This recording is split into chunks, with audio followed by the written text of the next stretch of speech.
En automne, c'est toujours le même principe si vous promenez dans la nature, vous voyez les feuilles tomber des arbres. Alors pas toutes, puisqu'il y a des feuillages persistants, c'est le cas des sapins ou des cyprès, et puis des feuillages caducs. Caducs, ça veut dire que les feuilles tombent à l'automne. Et dès les premiers froids, eh bien vous voyez les feuilles changer de couleur, prendre des couleurs vives, du rouge, jaune, ça dépend des variétés évidemment, et les feuilles tombent et se retrouvent par terre. Dans la forêt, c'est pas un problème, il n'y a personne pour ramasser ces feuilles, elles vont donc tomber au sol et faire du compost. Le compost, elles vont se décomposer, ça va permettre de nourrir le sol et nourrir les arbres qui sont là.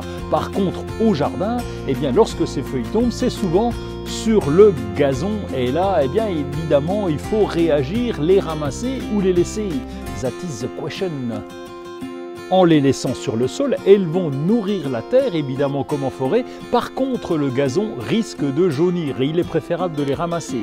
Et lorsque vous les avez ramassés, eh bien, vous allez pouvoir les utiliser pour les installer soit au compost, les installer dans le tas de compost, ou alors les déposer sur le sol, sur le potager par exemple, là où vous n'avez pas de culture. Elles vont couvrir le sol, on appelle ça un compostage de surface. Elles vont rester là tout l'hiver, se décomposer progressivement et finalement ça vous fera un engrais naturel.